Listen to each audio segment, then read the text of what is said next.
Hi, എല്ലാവർക്കും നമസ്കാരം. നമ്മളൊരു യാത്രയുടെ ഭാഗമായി കണ്ണൂരിലെ രാജരാജേശ്വര ക്ഷേത്രത്തിൽ സന്ദർശിക്കുകയുണ്ടായി. അപ്പോൾ അവിടെ കണ്ടൊരു മുത്തശ്ശൻ്റെ അല്ലെങ്കിൽ മുത്തശ്ശിയുടെ ഒരു വീഡിയോ ആണ്. ഏകദേശം 900 വർഷം പഴക്കമുള്ള ഒരു മരമാണിത്. ഒരു മരമല്ല, ഇത് പല വൃക്ഷങ്ങളുടെ ഒരു വൃക്ഷ സമൂഹമാണ് ഈ മരമെന്ന് പറയാം.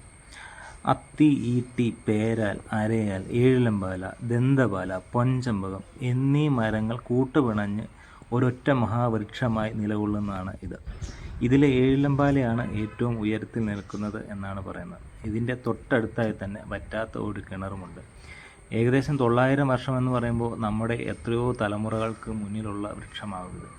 ഒരു യാത്രയുടെ ഭാഗമായി ഇത്രയും വയസ്സ് അല്ലെങ്കിൽ ഇത്രയും കാലം, ഇത്രയും നൂറ്റാണ്ടുകൾ ഈ ഭൂമിയിൽ നിലകൊണ്ട ഒരു വൃക്ഷത്തെ കാണുവാനും അതിന് ചുറ്റുമൊന്ന് പ്രദക്ഷിണം ചെയ്യുവാനും സാധിച്ചത് വലിയൊരു ഭാഗ്യമായി തന്നെ കാണുകയാണ്.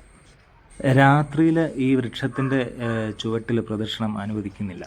അതുപോലെ ഈ വൃക്ഷത്തോടനുബന്ധിച്ച് ലൈറ്റുകളും രാത്രിയിൽ പ്രദർശിപ്പിക്കില്ല അല്ലെങ്കിൽ പ്രകാശിപ്പിക്കില്ല എന്നാണ് പറയുന്നത്. കാരണം ഒട്ടനവധി പക്ഷികൾ ഇതിൽ ചേക്കേറുന്നുണ്ട്. അപ്പം രാത്രിയിൽ പ്രദക്ഷിണവും ലൈറ്റും ഒക്കെ വരുമ്പോൾ അവർക്ക് ഡിസ്റ്റർബൻസ് ആകാതിരിക്കാനാണ് ഇതൊക്കെ ചെയ്തിരിക്കുന്നത്.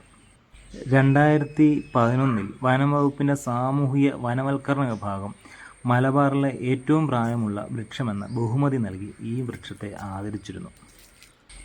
ഈ വൃക്ഷം നിലനിൽക്കുന്നത് ക്ഷേത്രത്തിൻ്റെ തെക്ക് കിഴക്ക് മൂലയിലാണ്. ശരിക്കും നമ്മുടെ യാത്രകളെ എന്നും മനോഹരമാക്കുന്നത് ഇങ്ങനെയുള്ള അവിസ്മരണീയമായ ദൃശ്യ അനുഭവങ്ങൾ കൂടിയാണ്. വീഡിയോ കണ്ട എല്ലാവർക്കും നന്ദി.